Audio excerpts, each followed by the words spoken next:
Welcome to another episode of ChurchPulse Weekly. It's Carey Nieuwhof here, and joined as always by David Kinnaman, the president of the Barna Group. David, we're definitely into spring now. Maybe summer where you are. It's May.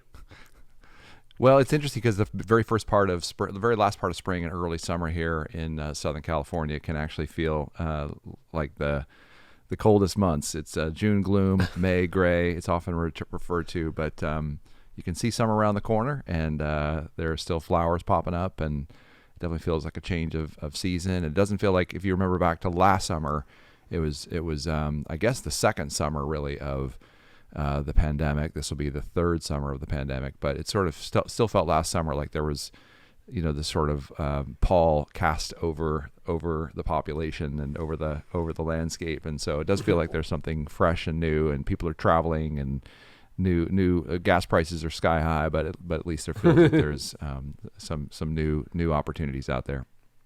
Well, if all goes according to plan, I'll be in Sacramento when this airs. So that's the plan anyway. Very nice. So hopefully there's no gray there. We'll welcome you to the great state of California. We'll welcome you to the great state of California at that time. Well, we're really excited to have Dr. Thema Bryant as our guest, and she is the incoming president-elect of the American Psychological Association. May is Mental Health Month, where we're going to be talking a lot about that and trying to help leaders through, right? Like, a lot of leaders are still thinking about getting out of full-time pastoral ministry. The last 2.5 years have been brutal. So I think Dr. Bryant is going to be a great guest. She completed her doctorate at clinical psychology at Duke University. She's got postdoctoral training at Harvard. She is currently a tenured professor of psychology at the Graduate School of Education and psychology at Pepperdine University, where she directs the Culture and Trauma Research Laboratory, and her clinical and research interests center on interpersonal trauma and societal trauma of oppression.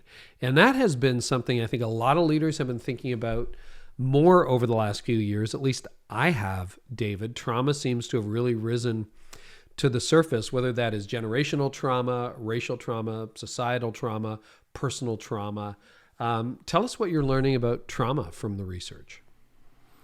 Yeah, we've same as you. I've become more aware of the language of trauma and the experience of trauma in our world and for people, and how that affects them. And so we did a big study called Trauma in America with the American Bible Society. It's a great resource that people could take a look at. They could also find that on Barna Access. But some of the stats that we've come to in our study about trauma and on the effects of trauma is that 28% of U.S. adults report having personally experienced a major trauma, which was included as extreme violence, abuse, or a near-death experience that had produced a response of intense fear, helplessness, or horror. So that's 1 in every 4. 15% of adults say they'd witnessed a trauma involving an immediate family member, the same definition as above. And another 12% said they'd witnessed a trauma involving someone other than a family member, with the same definition that we just talked about. So those are big numbers in absolute terms, and then a lot of our work has really looked at the effects of trauma among Gen Z. We did some work on this in Gen Z Volume 2, one of our reports that we did with a partner called Impact 360, and so we've been hard at work this last 2-3 years trying to understand relationship trauma, actual physical and other kinds of emotional trauma, and sort of its impact across the broad sweep of our society, including the next generation, and of course issues related to the pandemic, and racial trauma. So it's very important, I think, for us as Christian leaders to understand the lived experience of people, and social research has its limitations, but at least helps us to understand the breadth and in some cases the depth of those experiences for people. When I started out in ministry, David, you'd think about a congregation, and I was not very sensitive to the individual life situations that people were going through. And the more we became aware of these things, the more I'm like, yeah, there's a meaningful, like, if you look at stats like that, so 25% say they've had, or 28 or whatever, had trauma. That means if you got 100 people in the room, a quarter of them, like 24 plus, have struggled with some kind of trauma in their life. The same is true of addictions. The same is true of divorce. The same is true of all the issues you read about in these polls. That's who you're preaching to. And to miss that is really to miss so much of the potential in front of you. And, I'm looking at this, correct me if I'm wrong, you're the stats guy, but only half of U.S. Protestants, 50% of pastors say they receive some form of direct spiritual support at least once a month. Like, a lot of us feel unsupported in this. And I'm sure a lot of our church feels the same way. Yeah, I think that's so correct. And there are a couple of applications for, first, how we communicate, how we preach, how we understand the experience of even single digits in our congregations, like the experience of 1 or 2% of people, 1 in 100, 1 in 50.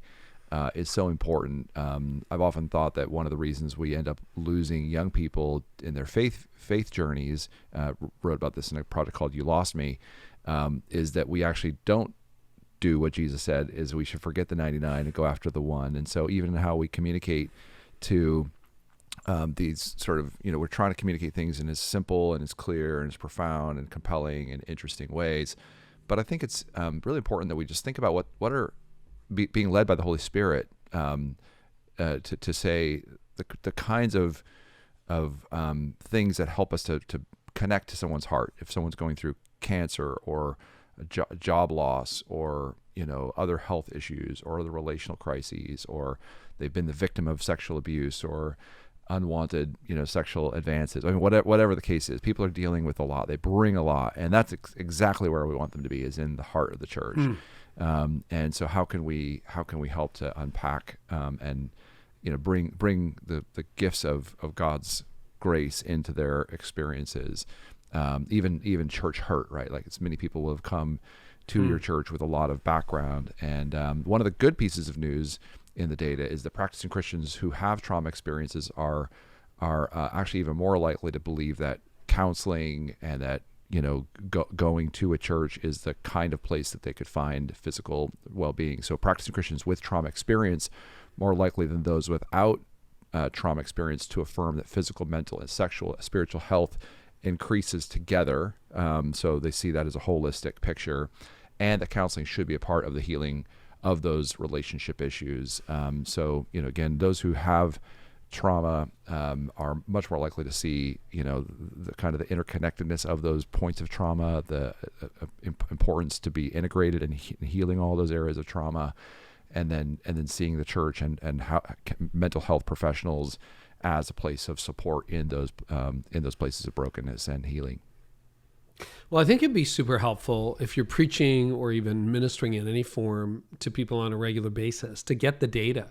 Because if you go in to a sermon series and 2% are struggling with this, or 52% are struggling with this, you tend to hit the target a little more often. So the stats, a lot of the stats you heard David talk about are from a report called Restoring Relationships. You can get the full report as well as all Barna data at barna.com/access.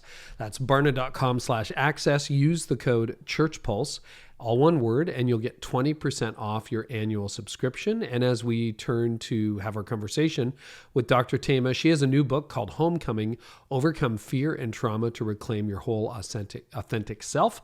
And now here's the conversation with Dr. Thema Bryant. Dr. Thema, it's great to have you today. Welcome. Oh, thank you for having me. I'm excited for the conversation. So Thema, let's talk about trauma. That's been a word that it's been around for a long time, but we've heard a lot more about it in the last, I would say, 3 or 4 years than almost at any other point in my life. Yeah. What's important for us as leaders to understand about the collective trauma of the last couple of years? Absolutely. It is important for us to know we have all been affected. It's just that people show the effects in different ways. And so instead of just business as usual, or assuming because people show up in a space, whether virtual or in person, that all is well, we know that there have been losses, recognized and unrecognized losses that people have faced.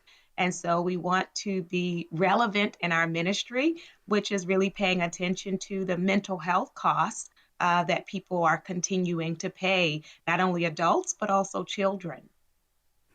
So on this show, we've talked a lot about cascading crises. We've had obviously the pandemic that everybody has been through, and depending on where you live, it may have been more prolonged or apparently more prolonged than in other places. We've had racial injustice. We've had racial tension. We've had economic upheaval, both a really big high and now crazy inflation. I mean, when you think about collective trauma, it seems silly to say this, but we've been through a lot, hasn't it? Like, help us understand as leaders, and particularly to those who are doing ministry on the front lines. Like, how are you dealing with a traumatized people? Like, in what way is that like trauma? Do you know what I'm saying? I'm trying to get to, because we're like, oh, everybody, all the leaders I know want to get to the other side. They're like, oh, we're free. We're ready to go. Yeah. But there's this baggage that we're now carrying around, right? That's Can we right. talk about That's that? right. And so we want to wade in those waters and not operate in denial. There is a term people use, which is toxic spirituality. And toxic spirituality is when people can only talk about positive emotions, right? That you should be just grateful, that you're blessed, that the joy of the Lord is your strength, and there is no room for people's sorrow. And when I was doing my Master's of Divinity in our ministry during times of crisis course, the instructor said, now every church has a praise team, but what we really need is a lamentation team. And so we want to really, create space. Is it because there is kind of and I come from a tradition that really loves high worship, right? And so people should be up on their feet. They should be turning around talking to their neighbor. They should be running laps. But we want to be very careful that our sanctuary is welcoming for those who are grieving, for those who are frustrated, for those who are angry, for those who are depressed, for those who are anxious. That is real sanctuary. And so, as you named, there have been multiple traumas that have been happening, and people have been affected to varying degrees. Some people have lost multiple family members. Our racially marginalized members have been particularly targeted.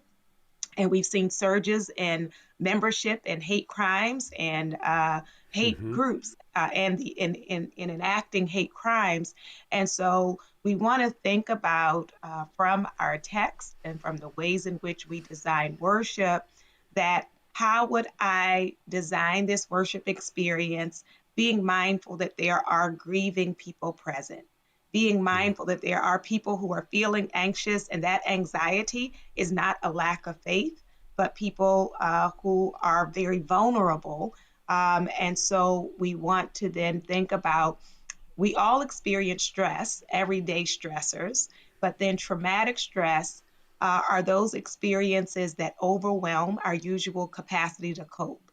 They disrupt our sense of who we are. They disrupt our emotional regulation, and it disrupts our ability to trust.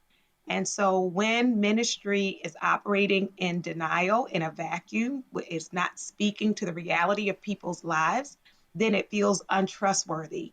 It feels fake.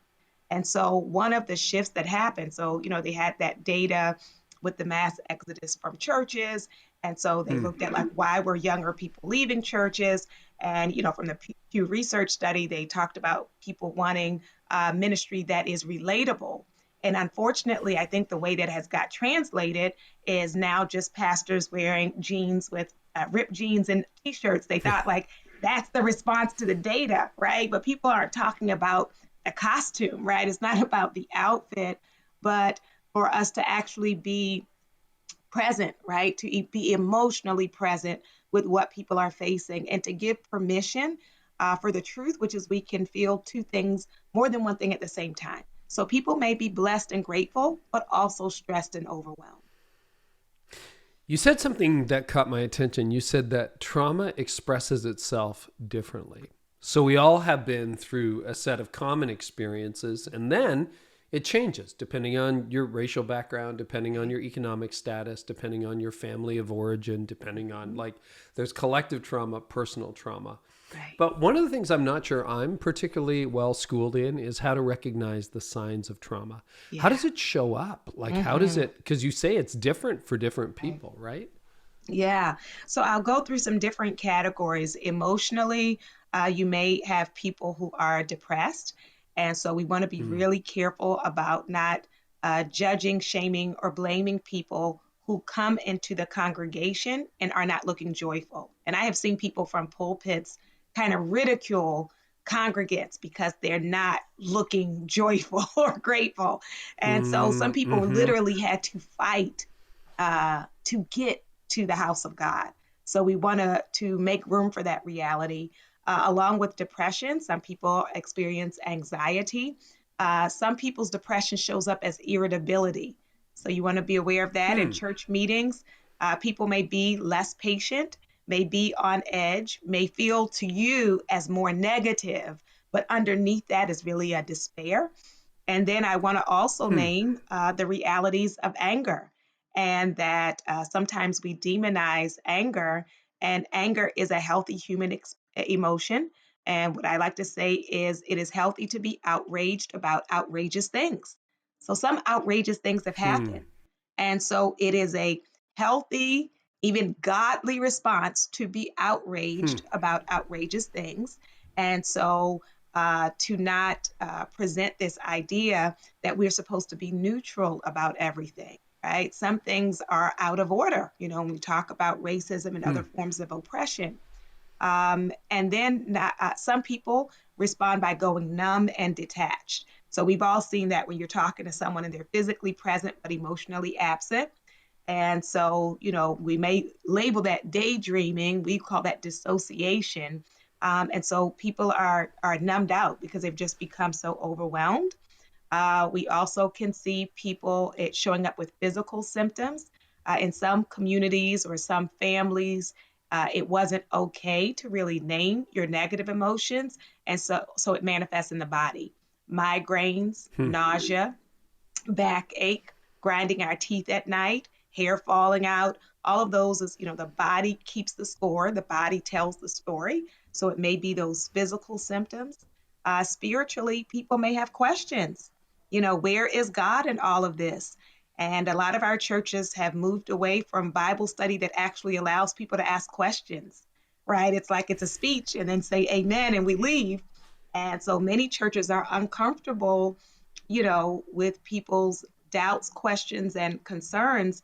And so it doesn't make it go away. It just means they're sitting on that.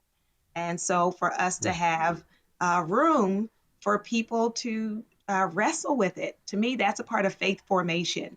And so not to shame people who are upset with God or questioning why it had to be this way, like, why did this affect my family in this way? And everybody else seems to be like, okay.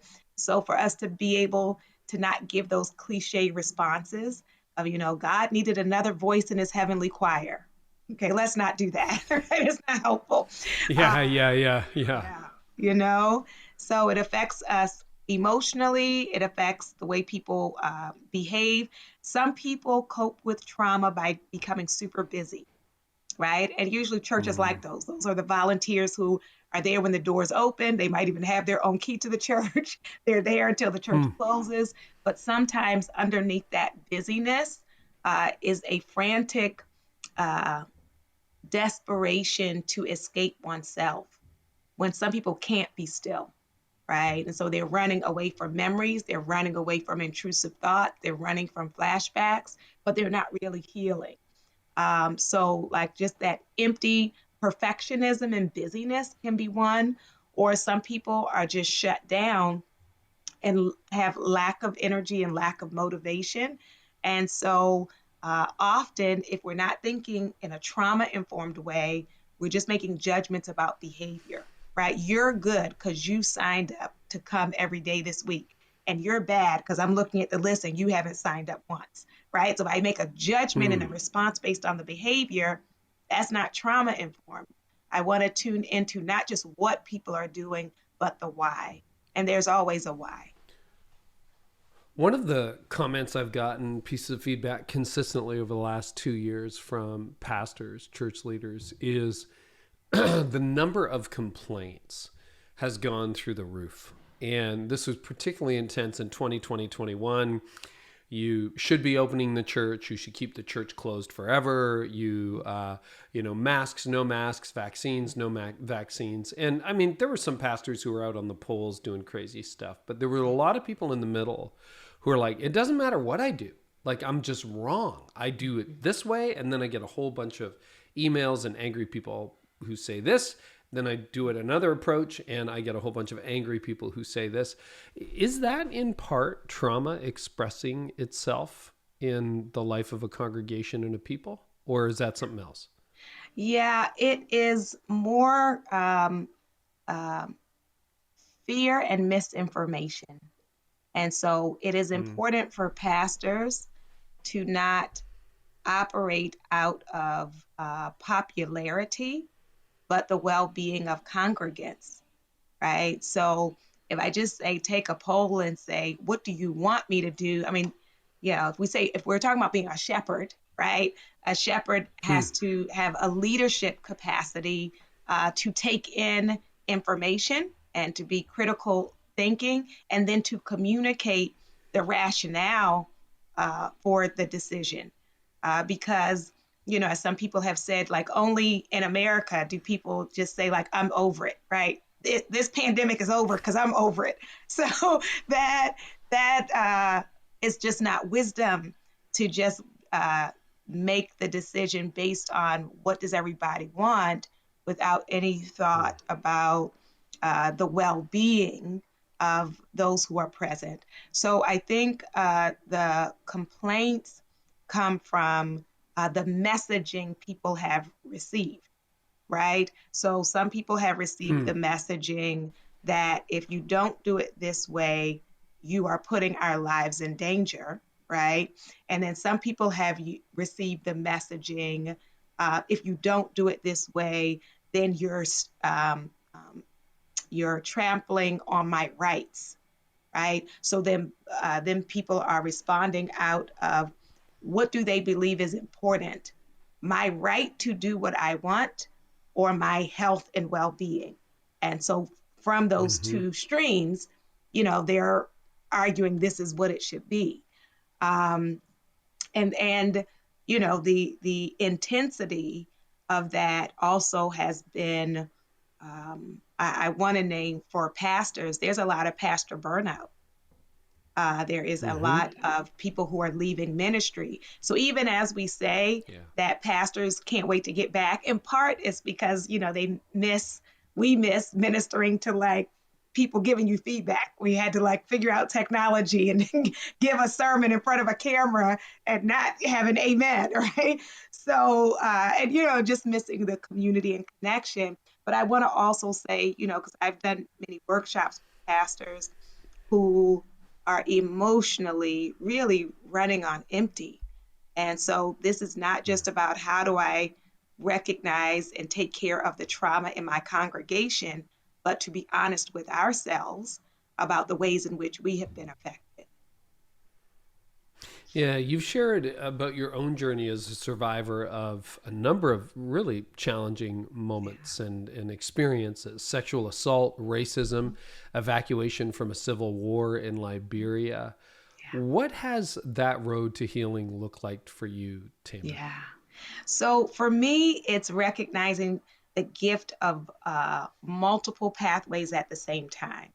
And so, Mm, two of the big pieces I would say therapy and my faith, right? And both of them being very important. So that helps me to resist that false dichotomy of some people who promote therapy and pathologize faith and say, like, these are people who just don't want to take responsibility for their lives, or, mm, that religious spaces are just full of shame and blame and, all of these kind of negative things.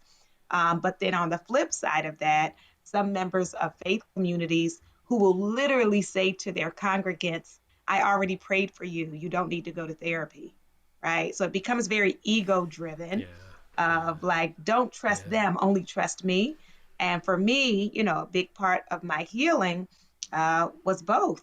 And so, I really then advocate for mental health professionals and for ministers not to make people feel like they have to choose. Mm. Yeah. So for your own journey, it was both of those things. And healing for you has been both leaning into your faith and getting therapy.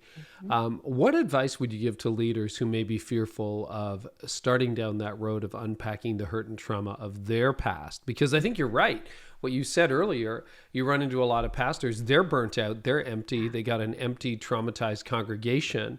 Right. And they're like, it's hard enough to lead this thing. If I opened this box of worms, that could be the enemy, Tama. Like I could be Hmm. finished. Hmm. What would you say to leaders who are afraid of looking that Yes, down? yeah. And I would say that when we are suppressing it, when we are Mm, running from it, it still bleeds out in ways that you may yeah. not even recognize. And so sometimes it Mm, shows up with harshness with the congregation. Sometimes it shows up in our parenting.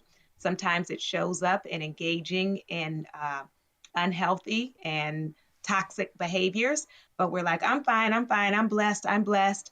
And so for us to be intentionally honest with ourselves when we think about the various wounds we have had before we claim, I don't think about it, it doesn't affect me at all, to really start to connect some of the dots.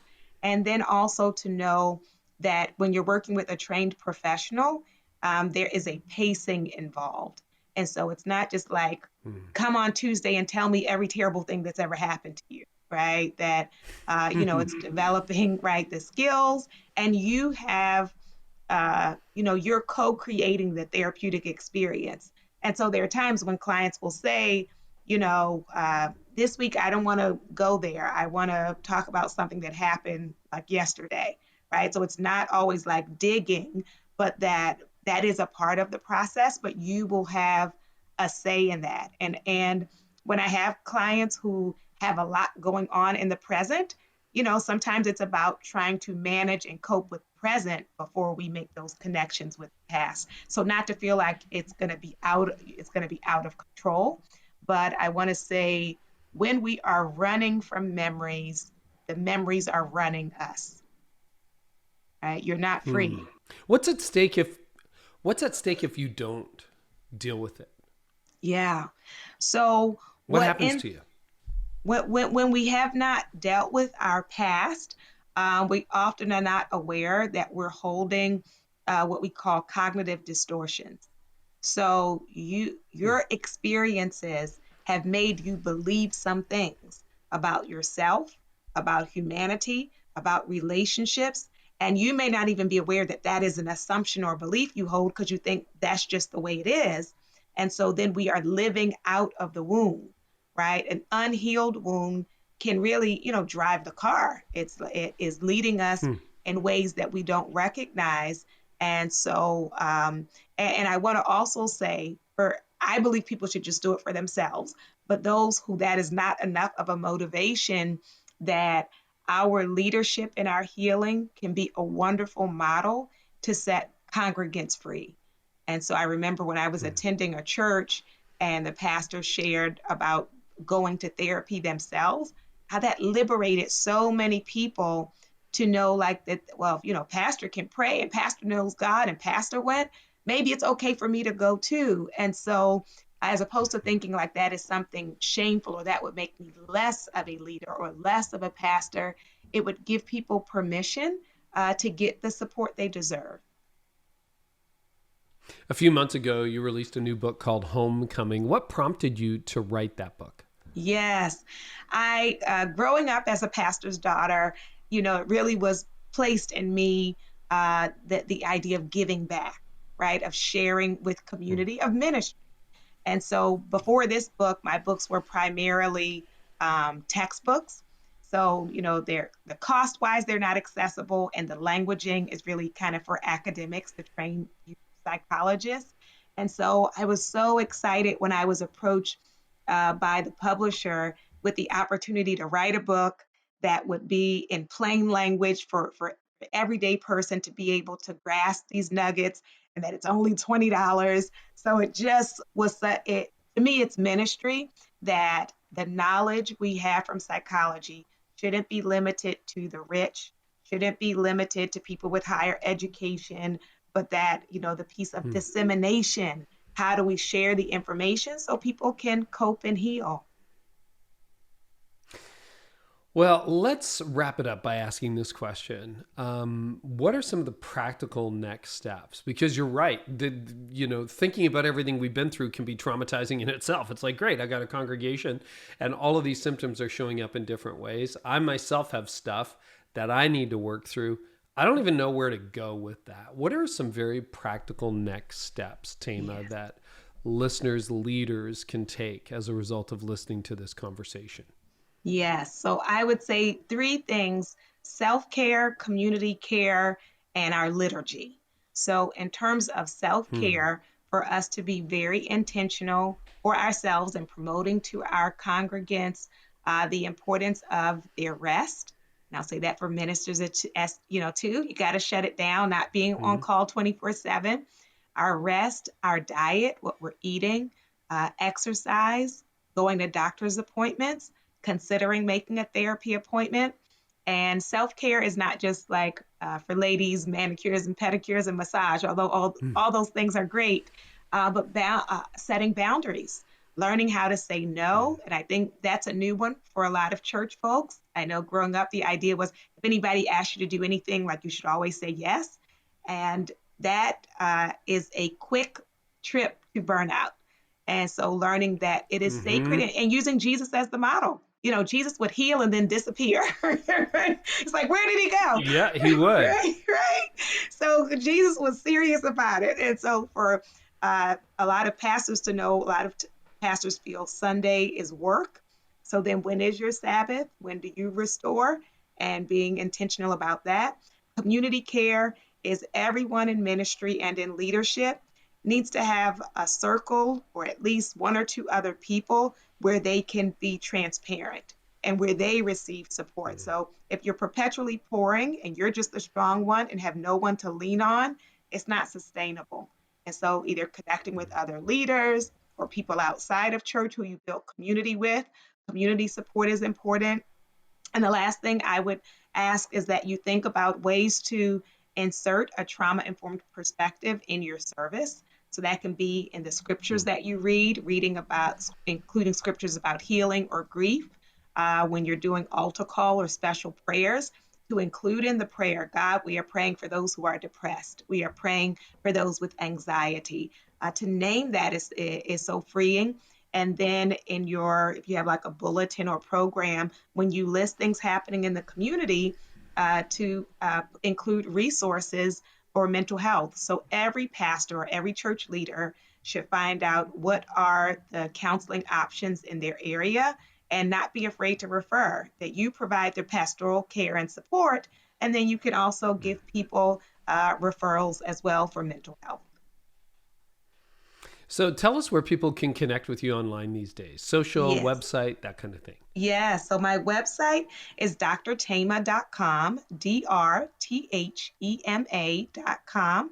And I'm also Dr. Thema on Twitter, on Instagram, and as of 1 month ago on TikTok. Have to reach the young people with the videos. And so, and then finally, I have a podcast called Homecoming, and that's on all the major platforms. So it's Homecoming with Dr. Thema.